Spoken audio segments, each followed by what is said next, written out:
de 1 a 17. Diz assim: Êxodo capítulo 20, dos versos de número 1 até o verso de número 17.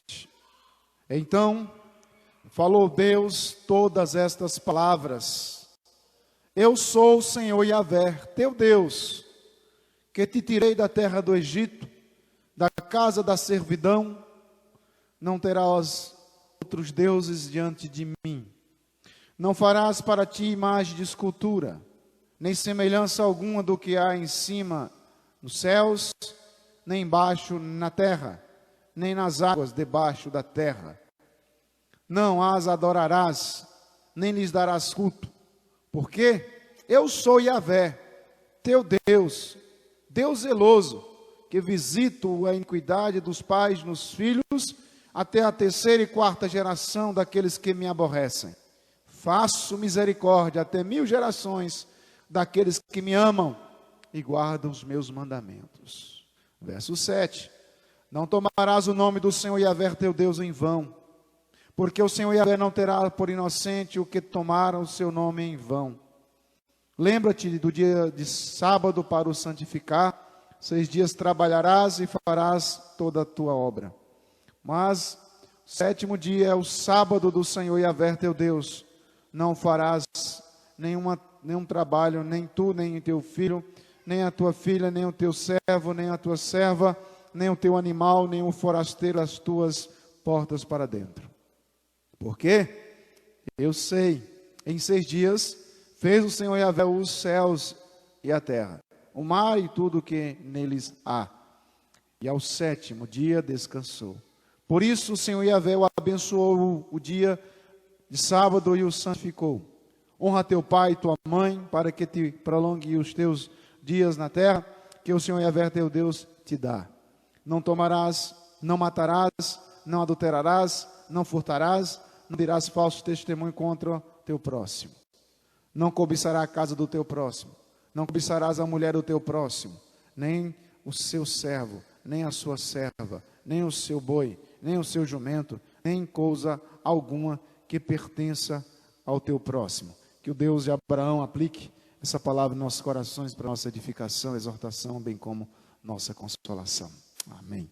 Louvado seja nosso Deus. Em outubro de 1717, a história narra que Dom Pedro de Almeida, ele, como sendo o governador da capitania de São Paulo, ele faz uma viagem.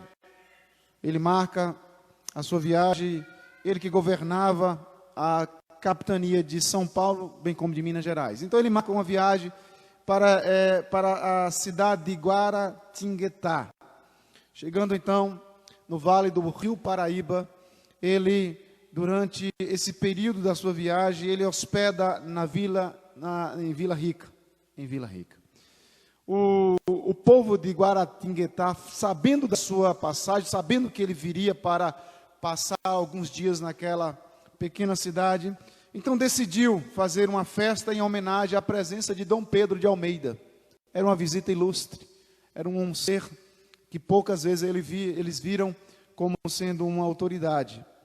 E apesar deles não estarem em uma temporada de pescas, os pescadores lançaram seus barcos no Rio Paraíba com a intenção de oferecer peixes ao conde, né? Quantidade grande, cestos de peixe em atitude, em sinal de gratidão pela pessoa daquele governante. Os pescadores, então, Domingos Garcia, João Alves e Felipe Pedroso, rezaram, fizeram as suas rezas, fizeram as suas bênçãos, para então pedir à Virgem Maria que o abençoasse naquela empreitada. Pediram a ajuda e assim eles rumaram em direção rio adentro, o Rio Paraíba. Após várias tentativas infrutíferas, desceram o curso mais adiante do rio, até chegar ao porto de Itaguaçu, segundo a história. Eles já estavam a desistir da pesca, quando então João Alves, um dos pescadores, jogou sua rede novamente, para fechar aquele dia. Não tem pegando nada, lançaram a rede novamente. Ao invés de peixes, ele apanhou o corpo de uma imagem da Virgem Maria sem a cabeça. Sem a cabeça. Ao lançar a rede novamente, ele conseguiu apanhar a cabeça da imagem. A cabeça daquela imagem. Que foi envolvida com um lenço, com todo cuidado, com todo carinho. Após terem recuperado as duas partes da imagem, a figura da Virgem Aparecida teria ficado tão pesado que eles não conseguiram mover aquelas redes. Qualquer semelhança é mera coincidência. Mas diz o texto. Vamos lá, a história diz. Que eles não conseguiram, depois que eles pegaram aquela imagem, colocaram em um lenço, envolveram aquela imagem de terracota, eles envolveram, seguraram e jogaram novamente a rede, e de tal forma aquela rede voltou cheia de peixes, que estava quase que irem a pique. Segundo os relatos, os 3 pescadores apanharam tantos peixes, que foram obrigados a voltarem para o porto, porque o barco não estava suportando a quantidade de peixe. Uma vez que o volume da pesca ameaçava afundar a embarcação deles. Este foi, segundo a narrativa, o primeiro milagre atribuído à imagem de Aparecida. É muito interessante, porque Lucas capítulo 5 vai narrar uma história bem semelhante a essa. Mas enfim, segue lá. Essa pequena imagem de terracota, da dita santa atualmente, alojada na Basílica de Senhora Aparecida, localizada na cidade de Aparecida do Norte, em São Paulo, que tendo então um dia de liturgia para sua celebração, dia 12 de outubro, um feriado nacional no Brasil, desde que o Papa João Paulo II consagrou a Basílica em 1980. Passaram então a ter essa data como sendo o dia de Aparecida. A Basílica é o 4º santuário mariano mais visitado do mundo. E ela é capaz de ter mais capacidade de suportar ou de ter naquela Basílica mais de 45 mil fiéis. O que eu quero mostrar para os irmãos, ou trazer para nós elucidarmos o texto, uma santa perdida. Abro aspas, fecho aspas. Uma santa perdida para um povo que vive às margens de uma perdição. E o que nos mostra, então, a palavra do Senhor, no capítulo 20 do livro do Êxodo, tão fácil de nós lermos, tão fácil de ser compreendido. Deus, ele chama Moisés, mostra para Moisés, trata tete a tete com Moisés na chama. Deus falava, Deus fazia um fogo subir no meio daquele monte. E Deus então dá as diretrizes para Moisés. Deus, o Senhor Yahvé, dá a Moisés 10 mandamentos no Monte Sinai, tratando assim, ou para deixar transparecer uma aliança, costurando uma aliança de uma lei moral, de um Deus que se revela, de um Deus que se faz achar, de um Deus que revela para ele, dizendo: eu estou aqui e quero ser adorado dessa forma, quero ser cultuado dessa forma. Então ele revela para Moisés, nesse capítulo 20, sua natureza, dizendo: ele é santo, a sua natureza é santa e ele é santo. Descreve também nesse capítulo 20 que ele ama a verdade, ele não tem nenhum tipo de envolvimento com a mentira, até porque o diabo é o pai da mentira. Mas o texto faz questão de dizer também, e vai mostrar nas entrelinhas, que ele ama a honestidade. Ele é um Deus que ama a honestidade, que ele ama aqueles que são sinceros e que busca a pureza. Ama o que é reto, e por isso os 10 mandamentos falam da sua natureza reta, da sua natureza santa, que exige alguns requisitos dos seus adoradores. Não é todo mundo que pode adorá-lo. Nós não podemos adorar do jeito que nós queremos. Nós não podemos adentrar essa casa de oração e acharmos que os cantos que nós entoamos, a leitura que nós fazemos, ou as orações que nós levantarmos aos céus, Ele vai receber. E é claro que Ele não recebe. Tem que ter todo um abalizamento, tem que ter toda uma estrutura. É segundo a determinação dEle. Esse Deus, revelado em Israel, no Monte Sinai para Moisés, Ele é um Deus exigente. Ele exige ser adorado do jeito dEle, nas normas dEle, na forma dEle. Somente um Deus com tais qualidades poderiam ter dado os mandamentos como esses que refletem a sua natureza, que reflete a sua vontade, que reflete a sua fala, que reflete as suas características. E Ele requer isso do povo dEle. Ele não deixou essas palavras simplesmente para ilustrar, para você ler e achar bonito, bacana, fechar o livro e ir embora. Ele deixou isso para que nós tivéssemos a revelação, e Ele exige, Ele requer daquele que se chama povo do Senhor Yahvé, o povo da cruz. Ele exige que tais comportamentos sejam praticados. Os 10 mandamentos, além de expressar a vontade de Deus, ele também serve como normas de gratidão, que nós falamos hoje aqui na igreja pela manhã. De que maneira então o povo de Deus pode agradá-lo? Como você, como eu, como nós podemos demonstrar a esse Deus gratidão? Você externar sua gratidão para com esse Deus. E aí nós chegamos à seguinte conclusão, ou pelo menos caminhando. Eu chego para esse Deus e digo: Senhor, eu quero te agradecer, porque Jesus morreu por mim, pelos meus pecados. Agora eu tenho acesso ao Senhor, eu não preciso de mediação humana. Sei que quando morrer vou para o céu, porque o Espírito Santo de Deus tem confirmado isso no meu coração. Então o que eu faço para te agradar, para te agradecer por todos esses benefícios que o Senhor fez para comigo? E então Deus responde.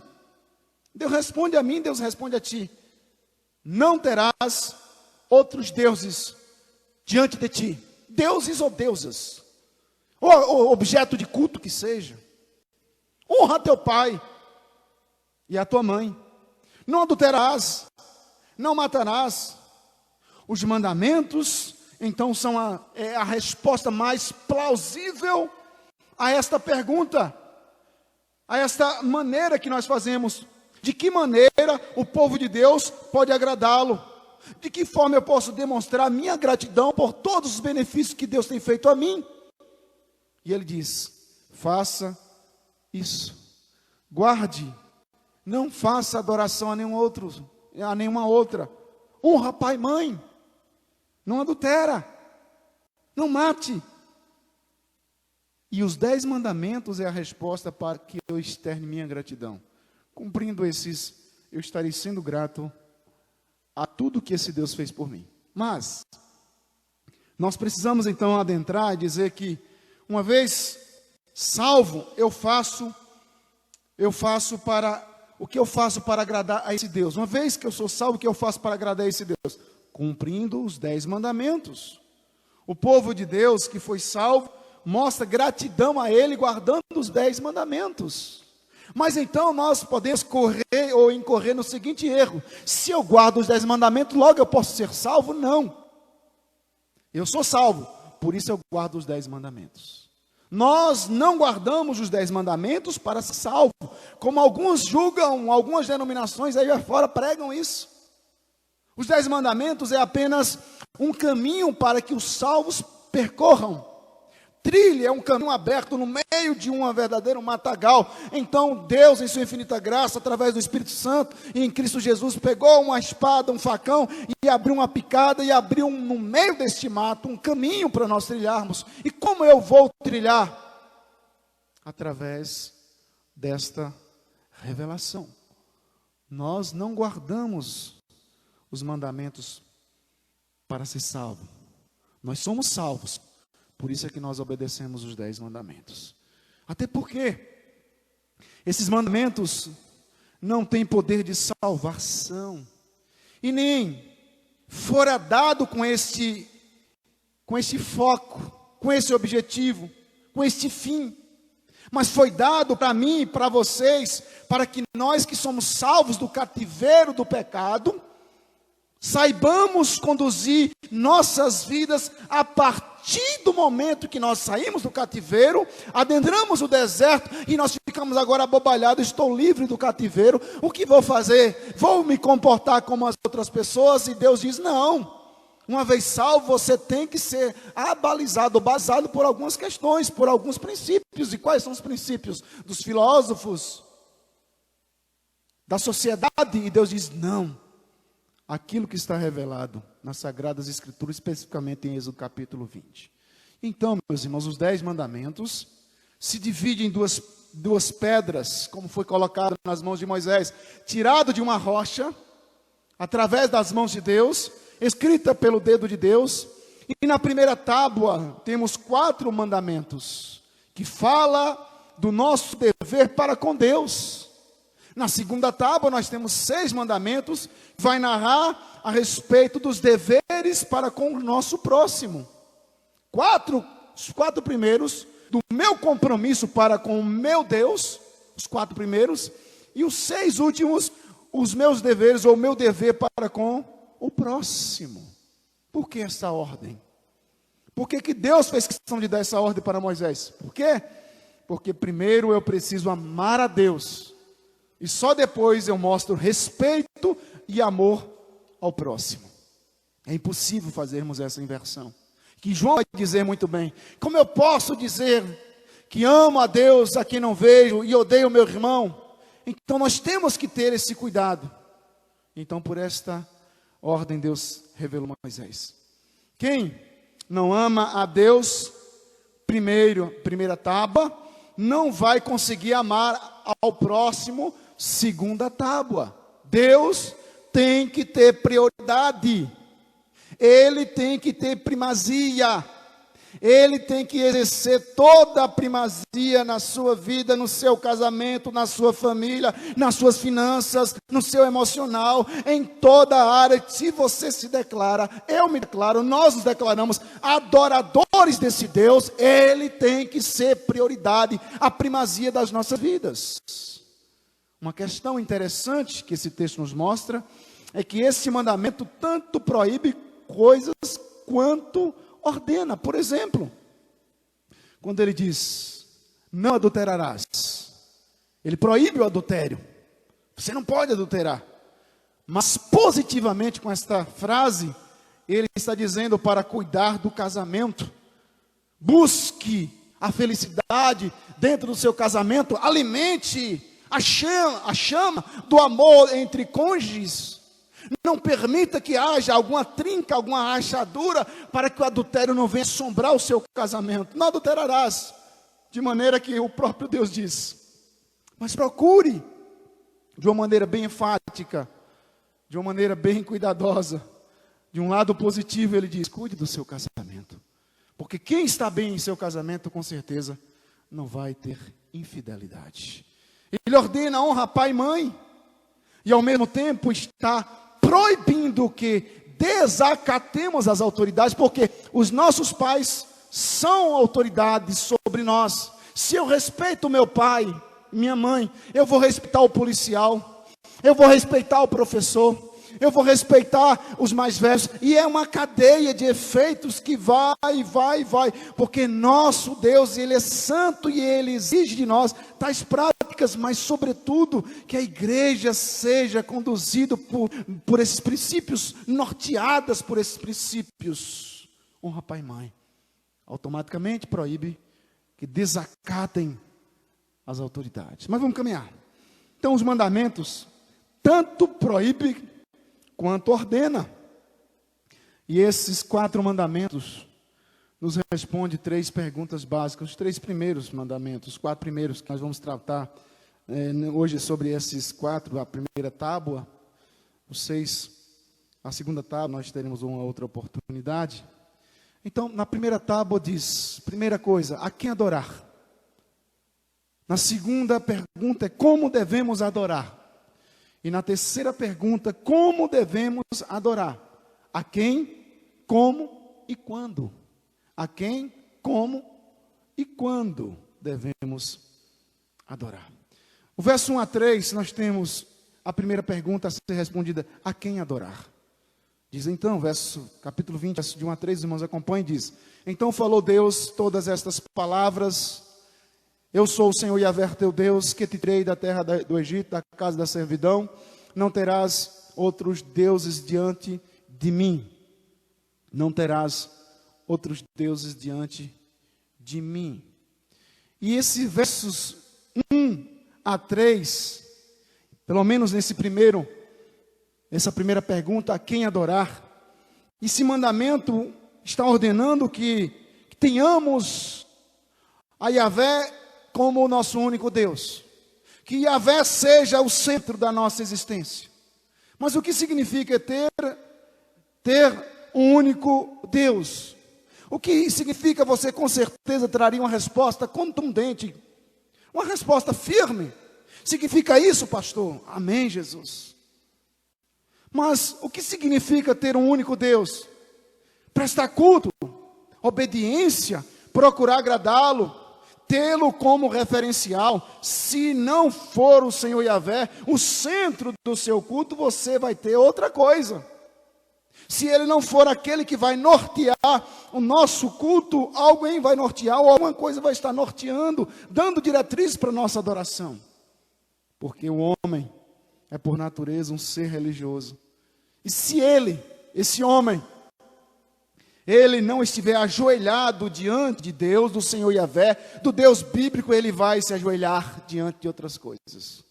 Por exemplo, diante de si mesmo.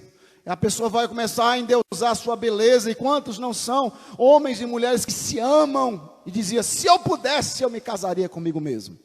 Alguns chegam a dizer essa besteira. Outros se prostram e se curvam diante do dinheiro, sendo verdadeiros avarentos, amantes. E Paulo vai dizer: o dinheiro é algo abençoador, o dinheiro é bênção. Mas o amor ao dinheiro que é a raiz de todos os males.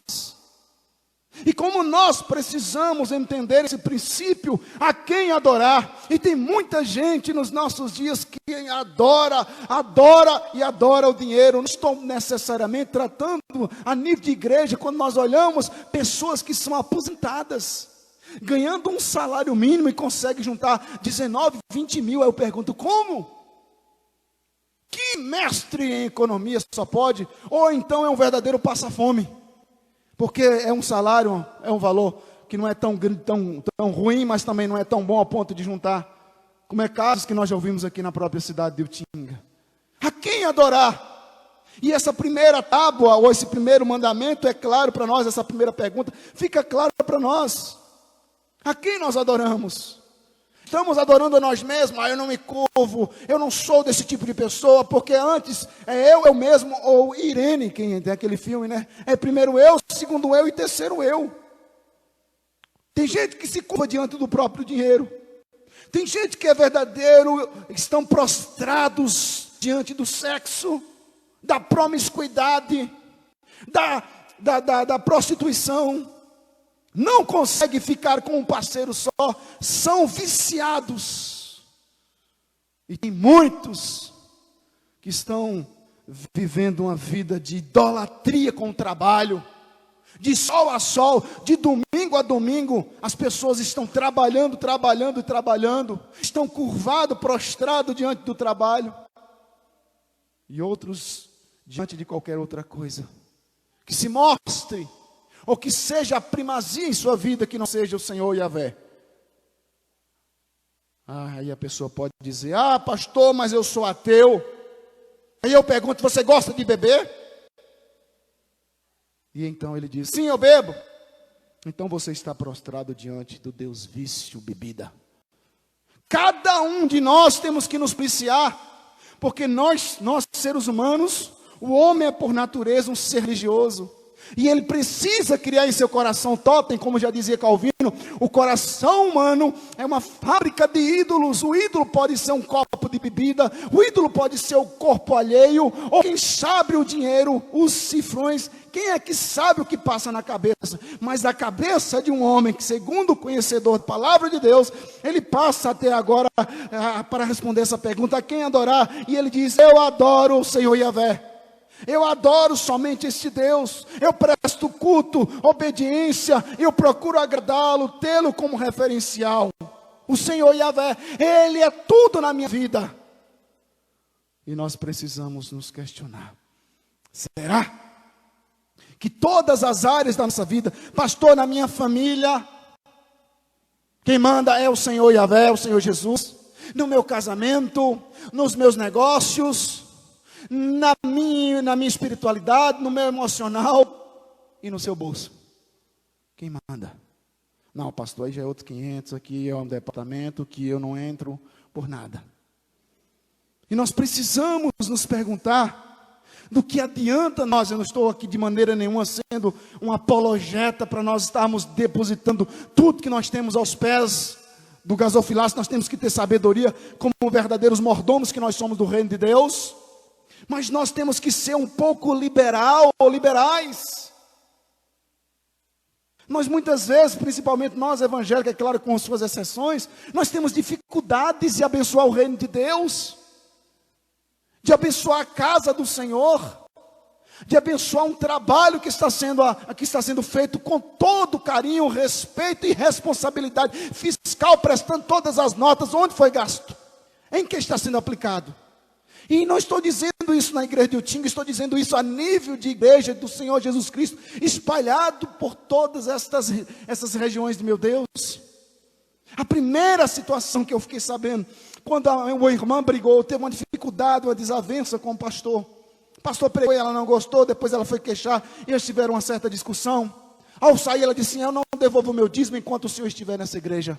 E eu pergunto: de quem é o meu dízimo? É do pastor? É dos presbíteros? É da igreja? O dízimo é de Deus. Brigando em comunhão, em consolação, em alegria ou em tristeza, eu devolvo porque sei quem tenho crido e estou ciente que Ele é poderoso para suprir, e Ele há de suprir.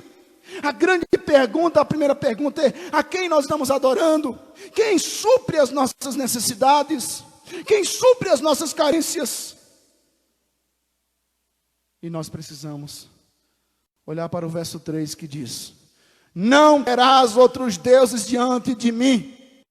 Não coloque alguém ou alguma coisa diante de mim. E ele exorta isso para o mundo, para aqueles que não conhecem, ou pelo menos não submeteram. Não, é para Márcio. Márcio, não coloque outra coisa em prioridade na sua vida. Eu sou a primazia na sua vida, Márcio. Eu digo amém, Senhor, e eu procuro fazer isso. E Deus sabe como eu tenho me esforçado, tropeçando aqui, levantando acolá, mas tenho me esforçado. E o verso 3, se não acompanharem, perceberão: não terás outros deuses. E ele quer dizer que Ele é o ser supremo da sua vida. Eu terei sempre o primeiro lugar na minha vida, no centro do meu coração, para as suas atenções, para a tua obra, para os teus mandatos, Senhor. Como diz o grande e sábio profeta Isaías: a quem enviarei?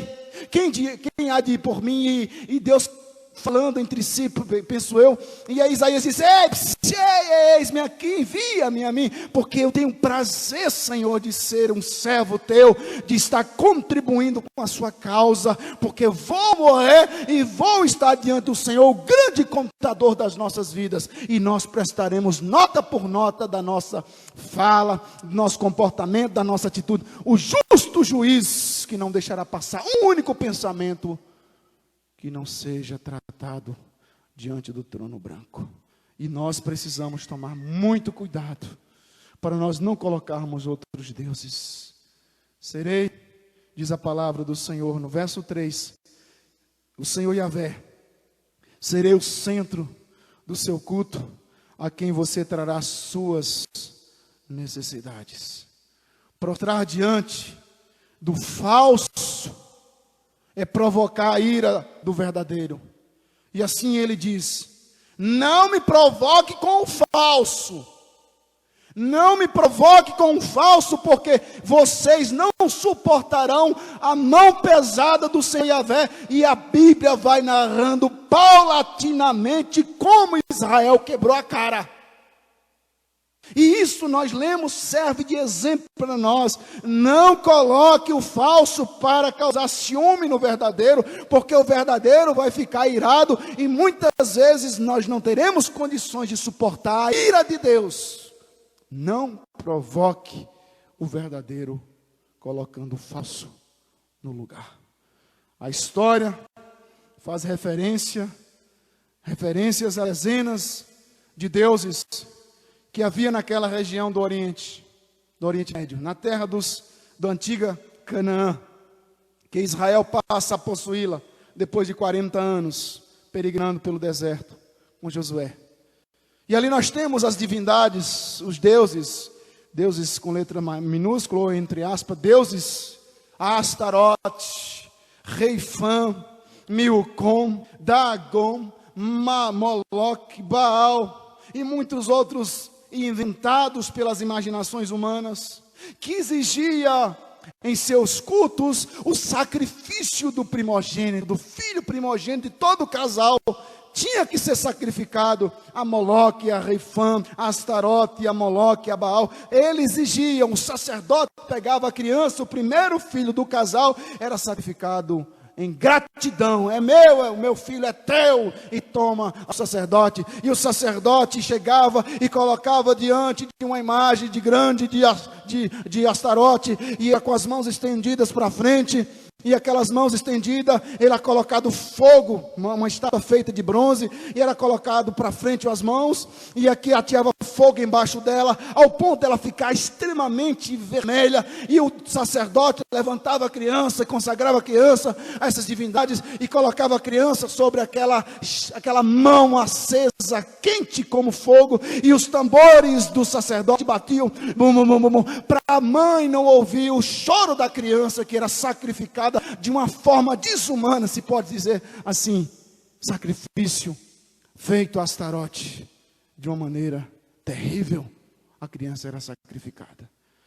Então a história faz referência a tantos deuses, e nesse meio de tanta idolatria, de tantos deuses, de tantas pessoas que se diziam santos naquela época, como hoje, que o povo de Deus deveria morar, deveria passar a sua peregrinação, mas não apenas morar, mas também dar testemunho para os outros povos quem era o seu Deus. E o seu Deus era um Deus diferente.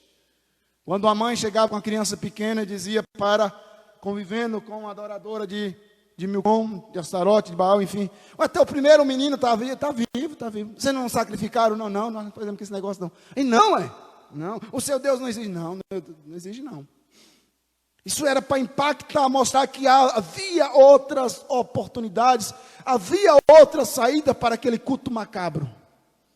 Por isso é que começa com essa advertência no verso 3, ao povo dele, do versos de 1 a 3, alertando sobre a idolatria que era praticada naquela terra que eles iriam morar.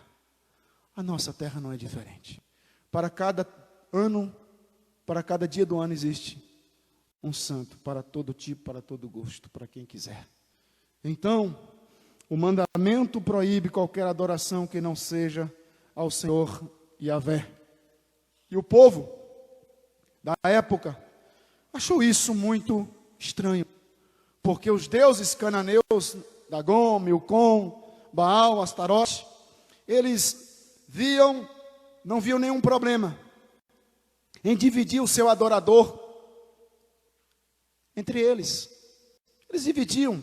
Hoje, esse mês, o pessoal de Dagon vem para cá, vamos adorar, e vem todo mundo. O mês que vem vai ser lá em Baal, vamos todo mundo para lá. Então eles dividiam os adoradores, mas, olhando para o texto, esses deuses, eles eram inclusivistas. Quem vier, vem, de todo jeito, vai lá, vai. Mas o Deus de Israel, o Deus bíblico, ele era exclusivista. Ele não aceitava, não venha para cá com esse chamego, adora aqui, amanhã adora acolá, aí vai amanhã, depois da manhã vai adorar não sei quem, e fica um e outro, fica com um e outro. Ele diz, não. É exclusividade, ou adora ele, ou adora ele. Ele não divide o seu adorador com mais ninguém. O Deus da Bíblia não aceita meio termos. Por favor, abra comigo em Tiago. Tiago, ele é muito sério, né? Como todos os livros da Bíblia são sérios, eu tenho que dizer isso. Mas essa fala de Tiago, ela nos chama muito a atenção. No capítulo 4,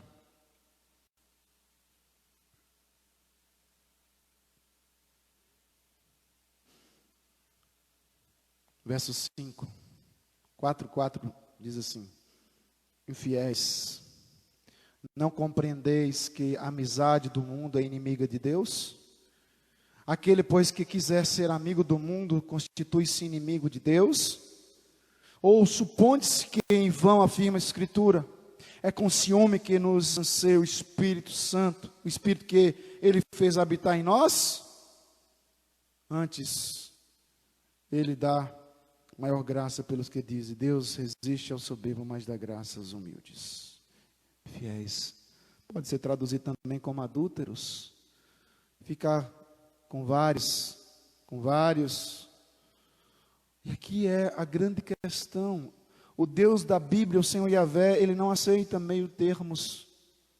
Como nós estamos adorando esse Deus, como nós estamos prestando culto a esse Deus, como nós estamos procedendo aí fora, como as pessoas nos veem, adoradores do Senhor Yahvé, ou pessoas que fazem meio que uma mistura na sua caminhada, e não tem como você separar. Você tem que ser adorador do Senhor Yahvé nos seus negócios, no seu comércio. Você não pode de maneira nenhuma surrupiar, me enganar, tentar de alguma forma passar os outros para trás. Não, você tem que ser honesto em todo sentido, porque lá no seu comércio você dá culto, presta culto a Deus. No seu trabalho, na sua escola que você dá aula, enfim, onde na faculdade, onde quer que você esteja produzindo alguma atividade, essas pessoas têm que perceber em suas atividades, na minha atividade, a presença do Senhor Yahvé. Quais os motivos dessa exclusividade? Verso 2, voltando, diz, eu sou o Senhor Yahvé teu Deus. Verso 20, capítulo 20 de Êxodo. Eu sou o Senhor Yahvé teu Deus, que te tirei da terra do Egito, da casa da servidão. Qual é o motivo de ser tão exclusivo o Senhor Yahvé? Porque eu sou Yahvé. Nome que, segundo a própria teologia, não tem possibilidade de ser traduzido. Intraduzível. Nome inefável.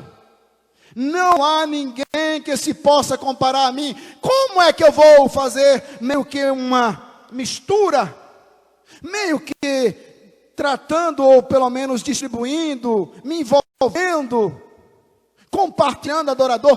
Quem são eles para tentar de alguma forma ter os meus adoradores?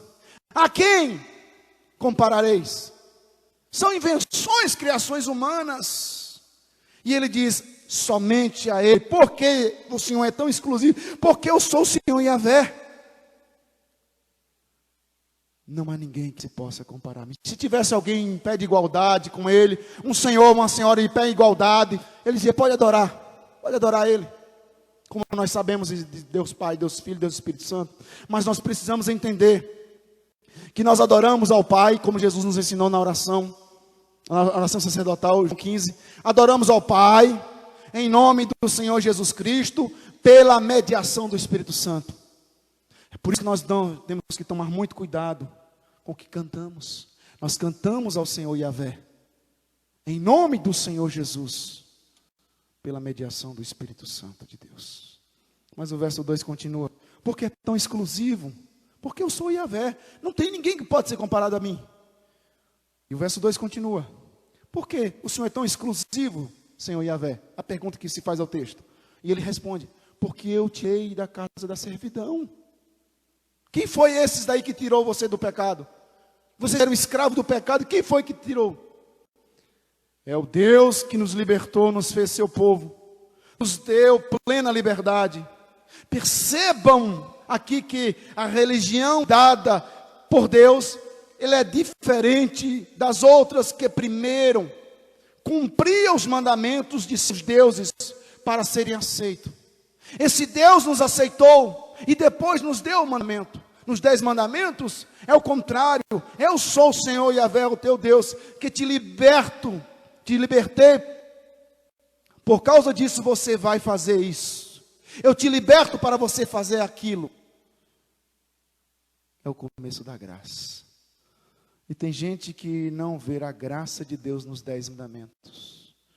Mas a graça está exatamente no início. Ele começa dando para depois cobrar. Ele não cobra se ele não ensinou. O nosso Deus é um Deus didático. Se ele ensinou, ele cobra. Se ele revelou, por quê? Para que ninguém seja indesculpável diante dele. Eu te tirei da terra do Egito.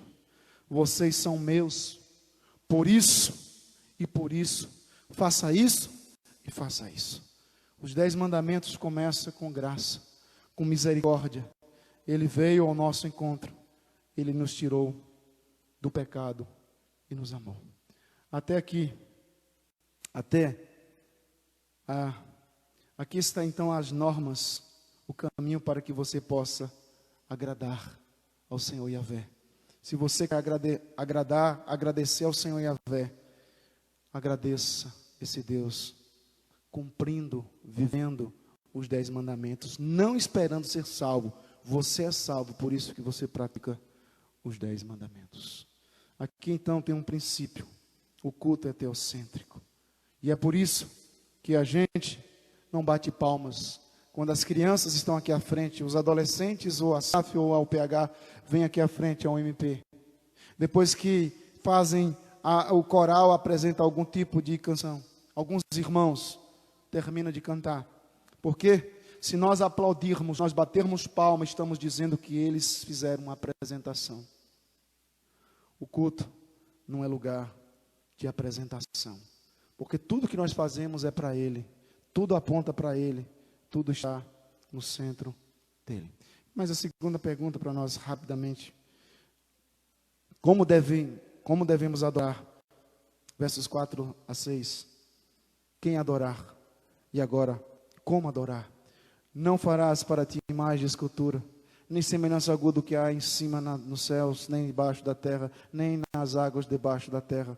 Não as adorarás, nem lhes dará culto, porque eu sou o Senhor Yahvé teu Deus, Deus zeloso, que visita a iniquidade dos pais nos filhos, até a 3ª e 4ª geração daqueles que me aborrecem. E faço misericórdia até 1000 gerações daqueles que me amam e guardam os meus mandamentos. Como devemos adorar? Devemos cultuar a esse Deus em espírito e em verdade, é óbvio. E esse mandamento está proibindo que no culto a Deus prestemos serviços espirituais através das imagens de esculturas. E alguns vão dizer, mas não, nós não prestamos não, tem aqui alguns enfeites, você não tem fotografia de um parente seu, que você ama, aquela conversa para boi dormir? Por que que ele mandou esse mandamento para nós? Porque os ídolos acabam virando um concorrente. O culto não pode ter representação de Deus, uma vez que Deus não tem forma. Qual é a forma de Deus? Qual é a forma que o seu Deus, o meu Deus tem? Não tem forma. E o verso 5, não as adorarás, porque eu sou Deus zeloso. Ou seja, Deus zela fervorosamente pelo seu culto. Deus olha para o seu culto. Deus presta atenção no que está acontecendo aqui nesse momento. Se você está dormindo ou não. Se você percebeu a última fala que eu falei ou não. Se você está viajando ou não com as contas que vão ser pagas amanhã. Esse Deus, diz a palavra, e preste atenção nesse verso 5, que Ele é um Deus zeloso. Ele zela pelo culto. E como você está prestando esse culto? E como você vai sair daqui dessa noite? Como eu vou sair daqui nessa noite? Deus olha para o seu culto e leva tudo o que foi feito aqui a sério. E muitos crentes não levam o culto a sério. Porque para muita gente, o culto se torna algo insignificante, algo enfadonho, é um cumprimento de uma agenda, muitas vezes para não ser cobrado. E graças a Deus, muitos chegam a dizer, graças a Deus pelo Covid-19, porque eu não tenho mais obrigação de ir na igreja. Mas entende-se que esse Deus é um Deus zeloso, um Deus que olha para o seu culto. E é por isso que eu falo na igreja, quando alguém está orando ou lendo a Bíblia, não entre.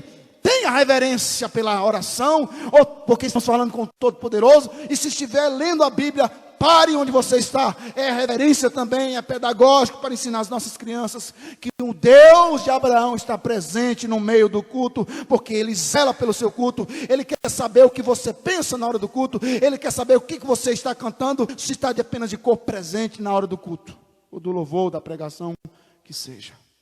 Deus, Ele é zeloso.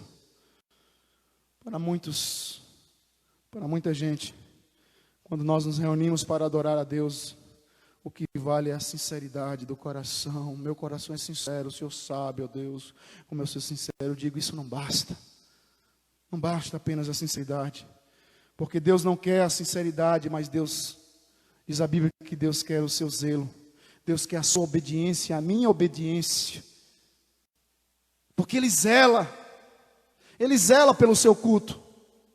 Ele zela por tudo que é feito, do momento da invocação, do momento da contrição, do momento do louvor, do momento da pregação. Por isso que nós não podemos dar esse púlpito para qualquer um. E aí Spurgeon, certa feita ele disse que nos últimos dias, lá atrás, em lugar de pastores alimentando as ovelhas, nós teremos palhaços que estarão entretendo os seus bodes. E como nós temos visto pessoas que amam sentar no banco e começarem a dar risadinha, porque o púlpito da igreja é o lugar mais sagrado embaixo da terra. Não é lugar para nós contarmos anedotas. Se encaixa no sermão, se é uma ilustração, tudo bem.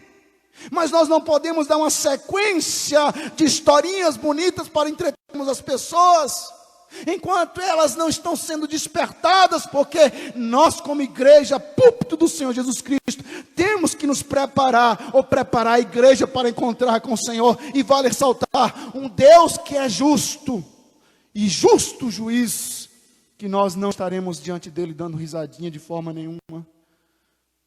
Ele é zeloso. Deus não quer sinceridade, mas zelo. Deus não quer a nossa sinceridade, mas a obediência pelo seu culto. Ele olha de uma maneira especial para saber como seu povo o faz na hora do culto dele. E esse Deus fica indignado quando um dos seus adoradores lhe oferece um culto falso. Lhe oferece um culto falso, e o verso 5: visito a iniquidade daqueles que me aborrecem. Deus considera o culto que não é prestado segundo a sua vontade como algo que lhe causa aborrecimento. Por parte do adorador que procura adorá-lo de qualquer forma, de qualquer jeito. Entra aqui como se, eu vou lá na igreja, bota a camisa toda mais. Eu gosto da fala do presbítero de honor, bote a roupa mais bonita. Se é para inaugurar, vamos inaugurar na casa do Pai. O tênis é novo, vou inaugurar, agradecer, meu Deus, pelo tênis novo. Vou agradecer pelo cinto novo. Vou agradecer na casa do Senhor. A roupa nova que usa na casa do Senhor, principalmente, como bem coloca o irmão, no dia de Santa Ceia. Todo mundo bonitinho, arrumadinho. Aí chega com o cabelo todo desgrenhado, chega todo desmantelado. Arruma, saindo para a casa do Senhor. Isso também é testemunho que esse Deus espera de nós como adorador da sua pessoa. Por isso, a nossa igreja tem um princípio regulador do culto. A igreja presbiteriana, ela tem um princípio regulador do culto. E ela tem meio que um prumo. E esse tem que ter as diretrizes. Se não tem, não encaixa no princípio regulador do culto, descarta, não serve. Descarta, não serve. Nós não podemos colocar elementos, esdrúxulo ou qualquer outra coisa sobre aquilo que ele já determinou em sua palavra. Não coloque apenas o que já está revelado. Mas vamos caminhar para concluirmos. O verso 7 diz: não tomarás o nome do Senhor Yahvé teu Deus em vão, porque Yahvé não terá por inocente o que toma o seu nome em vão. Não tomarás. O que o mandamento proíbe aqui? Que usemos o nome de Deus de maneira profana, superficial, supersticiosa. Tomar o nome do Senhor Yahvé em vão é você cantar sem sentir, é você ouvir sem prestar atenção, é você participar da ceia sem estar realmente preparado. Isso é tomar o nome do Senhor em vão. Deixa eu dar um exemplo para nós. Na sua oração, na semana, enfim, na reunião de oração, nas sextas-feiras, na sua oração em casa, aí você faz um pedido a Deus. Senhor, salve minha vizinha, Senhor. Salve meu vizinho, Senhor. Entre com providência. Mas você nunca entregou um folheto a ela ou a ele. Você está pedindo uma coisa que você realmente não quer. Não quer. Você ora a Deus, ou eu oro a Deus, pedindo a Deus que abençoe os meus filhos, que ande no caminho do Senhor. Mas você ou eu, de repente, não faz absolutamente nada. Não dá bom testemunho. Não ora com ele, não ora por ele. E quer que Deus... Isso é tomar o nome do Senhor em vão. Orar por uma causa que você não está disposto a fazer, é tomar o nome do Senhor em vão. É você dizer, eu oro, mas terminando minha oração, eu um desencargo de consciência. Eu orei, tchau. Aí Deus tomou meu nome em vão para isso e você não pratica, você não faz nada disso. Você pode prestar um culto extremamente ortodoxo em seu coração, e seu coração está completamente distante dele. O pastor Hernandes, ele tem uma frase muito interessante. Não adianta nós termos uma boa teologia na nossa cabeça, se nós não tivermos olhos nos nossos joelhos. Se os nossos joelhos não sabem se curvar diante desse Deus, é tudo em vão. Deus não terá por inocente o que toma o seu nome em vão. 1 Coríntios capítulo 11, 28 a 30. E por fim, quando devemos orar a Deus? O verso 8 a 11 diz: lembra-te do dia de sábado para o santificar. E esse mandamento de 8 a 11, da primeira tábua, vem na sequência dos relacionamentos ao culto a Deus. Ele inicia proibindo a preguiça, a ociosidade, a vagabundagem, a parasitagem. O servo de Deus, do Deus da Bíblia, o servo do Senhor Yahvé, tem que ser trabalhador. Pode ser preguiçoso, não. Ele também proíbe que se use o sétimo dia. No caso para Israel, nós somos da cruz. O povo da nova aliança, nós guardamos o domingo. Nós não somos judeus. Mas o fato é, o Senhor diz, tire um dia para o descanso. E esse dia, o sétimo dia, para aquilo que deveria fazer: adorá-lo, bendizê-lo.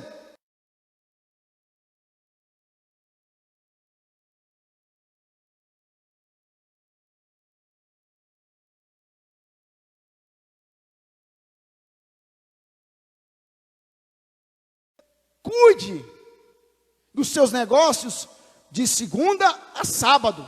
Cuide dos seus negócios. Cuide da sua vida. Ganhe o seu pão. Prepara os estudos. Estude para a prova. Para fazer qualquer outra atividade. Arrumar a casa, lavar roupa. Deus lhe deu 6 dias. Ah, pastor, mas o senhor não sabe como é meu dia, minha semana é tão corrida, pastor. Sim, eu sei, por isso que Deus lhe deu essa condição, que Ele não vá além da sua força, mas não sacrifique. Ah, eu não fui na igreja, porque isso me mata, gente, me mata. E olha que eu sou tão pecador como vocês. Mas cada vez assim, eu não fui na igreja porque eu tive que lavar roupa. Mas não é seu, não é meu, o domingo é do Senhor. Quando devemos cultuá-lo? No dia dele, ele colocou um dia específico. Ah, pastor, eu tenho que trabalhar. Não, você está roubando. Porque é dele, esse dia é dele. E nós, como adoradores dele, nós não podemos negociar isso, não. Como santificar esse dia? Lembre lembre-se que esse é o dia do teu Deus e não é teu. O domingo não é meu e não é teu, é dele. O dia que não pode deixar de congregar, o dia do ajuntamento solene. E Micael falava pouca hora ali: pastor, essa pandemia veio para nos ensinar como nós somos carentes da comunhão de igreja. É claro que tem alguns que estão nem aí, como eu falei. Não estão nem aí, não importa com a comunhão. E vale ressaltar, a igreja está limpa, os bancos estão limpos, o chão está limpo, passa esse produto, tem álcool. Ah, pastor, mas eu tenho doença de base. O senhor não... Tem a terça-feira, tem a quinta-feira um grupo menor. Não é justificativa para não congregar. Não converse, venha para cá com essa conversa não. Fique lá na galeria, fique no corredor, fica na porta, fica aqui fora, pastor, mas fique, como o salmista disse, porque um dia nos teus atos vale mais que 1000, prefiro estar na porta da casa do Senhor, a permanecer na tenda da perversidade. E é isso que precisa motivar a igreja, a comunhão, está no dia dele, na casa dele. Esse dia não é teu, e se você e eu, nós praticarmos da forma errada, nós estaremos roubando esse Deus. Temos que ter consciência de que esse dia não é meu, mas do meu Deus. Tendo consciência do seu valor e não negociá-lo por nada. Satanás, esse anjo caído, esse miserável, ele vai fazer de tudo para que você se esqueça desse dia. O mundo coloca obstáculos, trabalhos, lazer, jogos de futebol nesse dia. Para o homem sem Deus, o domingo é apenas o dia da farra, é o dia do churrasco, é o dia da alegria, do ajuntar de família, é o dia de tomar mais uma, de beber uma com os amigos, é o dia de tomar um banho, de ir para um rio, enfim, é claro que tem as exceções, é o dia da alegria carnal, e são muitos os servos do Senhor Yahvé, que acabam entrando por esse caminho, fazendo do dia louvados. Lembra-te do dia, o 7º dia, não é teu. Não negocie, não roube a Deus. A conclusão, rapidamente. O que nós aprendemos com tudo isso? Nós precisamos melhorar na guarda do dia do Senhor. 3 coisas básicas aqui. Nós aprendemos que guardar o dia do Senhor é tão importante quanto o não terás outros deuses diante de mim. E para nós tem sido um esforço descomunal, fala sério, para nós praticarmos esse dia. A escola dominical que o diga, né? Não adianta nada guardar esse dia se as pessoas não crerem na ressurreição de Jesus dentre os mortos. Ah, pastor, eu guardo o dia, mas está crendo de fato e se submete aos ensinos de Cristo. Só pode guardar de fato esse dia a pessoa que é grata a Deus pela libertação dos seus pecados. Por isso é que eu venho à casa do Senhor, porque eu sou grato a esse Deus. Quando a pessoa não é crente, quando ela não ama a Deus, ela não tem necessidade de estar na casa do Senhor, ouvindo a palavra dEle, prestando culto a Ele. Repito, quando a pessoa não é crente, não ama a Deus, não tem necessidade de estar na casa do Senhor. De fato, é 10 pessoas, é 25, é 50, se esmurre lá, pelo amor de Deus, para botar seu nome. Nós não podemos nos acomodar.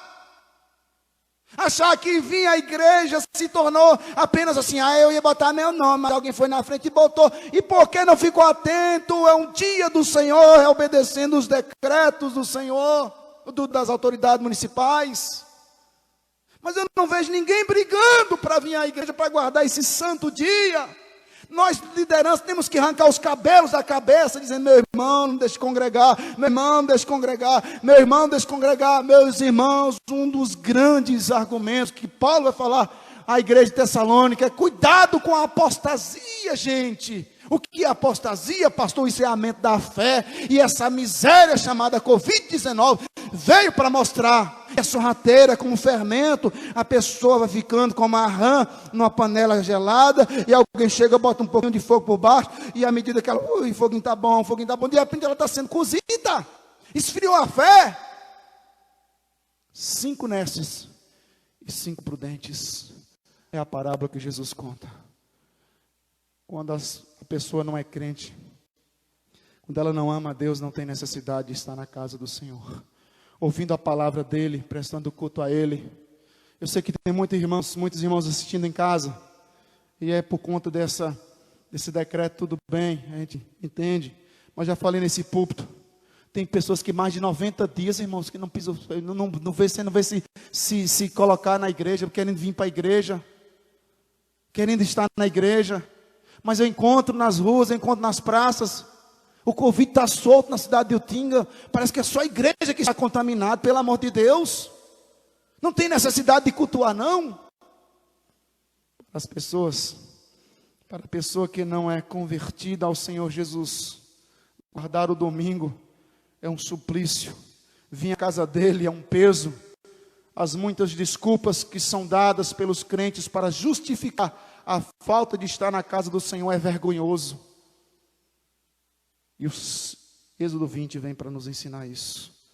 Quem tem sido a primazia é o Senhor Yahvé nas nossas vidas, o que o escraviza, o que tem me escravizado, quem é o faraó que tem interagido, que tem agido em nossas vidas. Deixe-se libertar por Deus, mantenha-se livre em Deus, adore-o, a esse Deus como único e verdadeiro Deus, Criador e Libertador de sua vida. Se você não tem prazer nas coisas do Senhor, o que te motiva a ir para os céus? O que nos motiva, o que me motiva a ir para o céu? Se eu não tenho prazer em estar na casa do Senhor, Salmo 84. Se eu não tenho prazer, o que me motiva a ir para o céu? Lá só vai ter coisa que eu não gosto. Se eu não estiver motivado para vir para a igreja, lá só vai ter Jesus, lá vai ter cântico, lá vai ter trabalho, claro. Mas a igreja é muito enfadonha, então o céu vai ser enfadonho também. Pensemos nisso.